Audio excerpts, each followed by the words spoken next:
Assalamualaikum warahmatullahi wabarakatuh. Kami akan mempresentasikan hasil pengerjaan tugas biostatistika. Sebelumnya untuk kelompoknya kami beranggotakan Ayasa Netania, Clea Natalia Jericho, Laila Zanira, dan Fadila Nindita Putri.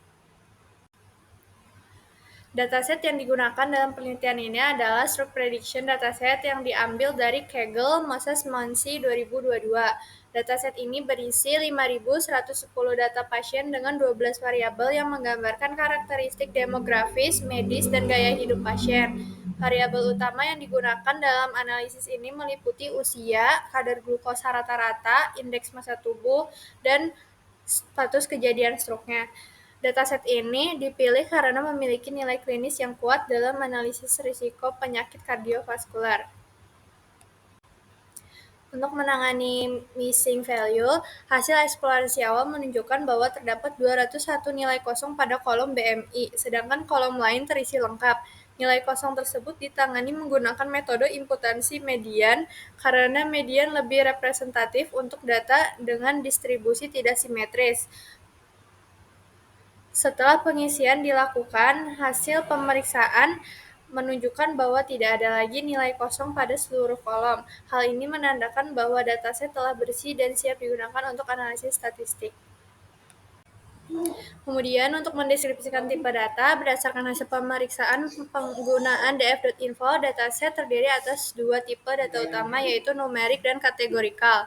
Variabel numerik mencakup usia, average glucose, BMI, dan stroke yang dapat diolah secara kuantitatif menggunakan ukuran statistik seperti mean dan standar deviasi. Sementara itu, variabel kategorikal seperti gender, work type, dan smoking status hanya berfungsi sebagai penanda kelompok tanpa urutan tertentu.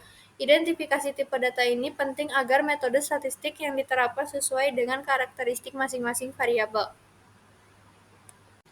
Selanjutnya menampilkan statistik dasar. Analisis statistik deskriptif dilakukan terhadap variabel numerik utama untuk memperoleh gambaran umum data. Hasil perhitungan menunjukkan bahwa rata-rata usia pasien adalah 43,22 tahun dengan nilai median 45 tahun dan simpangan baku 22,02. Kadar glukosa rata-rata memiliki mean 106,15 mg per dl dan median 91,88 mg per dl, menandakan adanya variasi antara pasien normal dan pasien dengan kadar glukosa tinggi. Nilai BMI memiliki rata-rata 28,86 dan median 28,10, menunjukkan bahwa sebagian besar pasien berada dalam kategori overweight. Variabel stroke memiliki rata-rata 0,048, yang berarti sekitar 4,8% pasien dalam dataset mengalami stroke. Selanjutnya mengenai visualisasi dan analisis distribusi data, berikut merupakan gambar histogram distribusi variabel numerik, di mana distribusi usia ini menunjukkan sebaran luas dengan puncak usia pada 40-60 tahun, kelompok yang beresiko tinggi terkena stroke. Rata-rata BMI sekitar 28-30 menunjukkan kecenderungan berat badan berlebihan, faktor yang meningkatkan resiko kardiovaskular. Kadar glukosa darah cenderung mengarah ke kanan menandakan sebagian besar pasien memiliki kadar normal, namun beberapa mengalami hiperglikemia yang dapat meningkatkan resiko stroke. Lalu berikutnya ada box plot variabel numerik. Di sini menunjukkan adanya outlier pada variabel average glucose level dan BMI, menandakan individu dengan kadar glukosa dan berat badan jauh di atas rata-rata. Indikasi potensi diabetes atau obesitas yang terkait dengan resiko stroke. Sementara itu, variabel usia tampak stabil, menunjukkan distribusi umur yang konsisten. Variasi besar pada BMI mencerminkan heterogenitas status gizi yang dapat mempengaruhi perbedaan resiko stroke antar individu. Lalu selanjutnya yaitu bar plot variabel kategorikal. Bar plot ini menunjukkan ketidakseimbangan data dengan sekitar 95% pasien non-stroke dan hanya 5% pasien stroke. Ketimpangan ini dapat mempengaruhi hasil analisis statistik. Secara biomedis, proporsi kecil kasus stroke mencerminkan insiden rendah di populasi umum, namun dengan dampak besar terhadap kualitas hidup, sehingga data perlu diolah hati-hati agar hasil analisis tidak bias. Selanjutnya adalah analisis hubungan antar variabel, di mana dilampirkan tabel matriks korelasi Pearson yang secara umum usia menunjukkan hubungan positif dengan BMI, kadar glukosa, dan kejadian stroke. Meskipun kekuatannya relatif lemah. Sementara itu, hubungan kadar glukosa dan BMI terhadap kejadian stroke terlihat sangat lemah bila dianalisis secara terpisah. Hal ini mengindikasikan bahwa tidak ada korelasi yang benar-benar kuat antar variabel, sehingga faktor lain di luar variabel ini kemungkinan juga berperan dalam menentukan risiko stroke. Dapat juga dilihat pada heatmap untuk korelasi Pearson-nya. Selanjutnya dapat dilihat scatter plot hubungan usia dengan glukosa rata-rata, di mana sumbu X itu adalah age atau umur dan sumbu Y adalah average glucose level. Dan titik biru mengindikasikan atau menginterpretasikan tanpa stroke dengan lambang 0 dan titik oranye adalah dengan stroke dengan 1. Pola umumnya bahwa pada usia lebih tua, maka sebaran glukosa cenderung lebih tinggi, titik stroke oranye juga lebih banyak pada usia tua, dan glukosanya juga lebih tinggi. Selanjutnya adalah hasil regresi linear sederhana, glukosa dan usia di mana tertera nilai R-squared, adjustable R-squared, F-statics, dan juga omnibus, di mana hasil regresi linear ini menunjukkan bahwa usia berpengaruh signifikan terhadap kadar glukosa rata-rata, dan setiap kenaikan 1 tahun usia dikaitkan dengan peningkatan glukosa sekitar 0,48 satuan. Namun nilai R-squared hanya 0,057 yang berarti usia hanya menjelaskan sekitar 5,7% variasi kadar glukosa. Dengan demikian, meskipun pengaruh usia signifikan, secara statistik kekuatannya relatif lemah, namun masih banyak faktor lain yang dapat mempengaruhi kadar glukosa.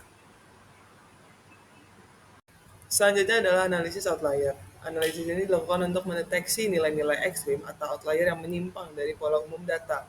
Bisa dilihat untuk jumlah outlier edge itu tidak memiliki outlier. Sedangkan untuk average glucose level memiliki 49 outlier dan untuk BMI mempunyai 59 outlier. Kondisi tersebut mengindikasikan adanya nilai yang terlalu tinggi atau rendah pada kadar glukosa dan BMI.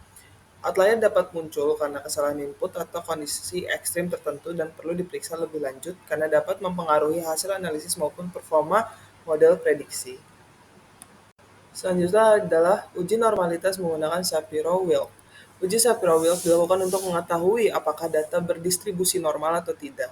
Distribusi normal penting karena banyak metode analisis statistik dan model prediksi mengasumsikan data yang terdistribusi normal agar hasilnya lebih akurat. Berdasarkan hasil uji ketiga variabel, mereka memiliki nilai p-value sebesar 0,0 atau kurang dari 0,05, yang berarti seluruh variabel tidak berdistribusi normal. Hasil ini juga terlihat pada QQ plot di mana sebaran titik tidak mengikuti garis diagonal secara sempurna. Kondisi ini mengindikasikan bahwa data memiliki penyimpangan dari distribusi normalnya. Dan yang terakhir adalah uji normalitas QQ plot.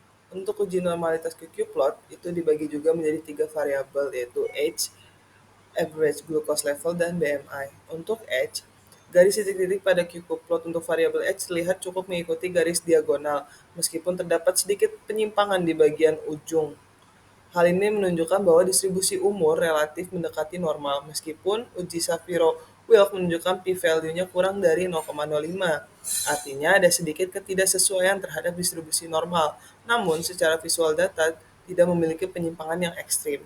Selanjutnya untuk average glucose level, titik-titik data terlihat menyimpang cukup jauh dari garis diagonal, terutama pada bagian tengah dan ekor atas grafik.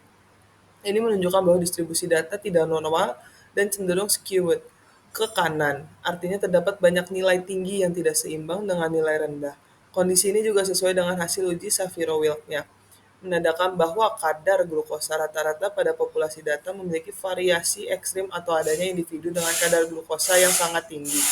Selanjutnya, untuk variabel BMI, titik-titik di bagian ujung kanan grafik terlihat menjauhi garis diagonal, yang menandakan adanya outlier atau nilai ekstrim pada BMI tinggi. Distribusi BMI juga tidak normal dan condong ke kanan, menunjukkan bahwa sebagian kecil individu memiliki nilai BMI jauh lebih tinggi dibanding mayoritas. Hasilnya mendukung temuan dari analisis outlier sebelumnya di mana terdeteksi 59 nilai BMI ekstrim. Sekian presentasi dari kelompok saya. Mohon maaf jika ada salah kata. Terima kasih.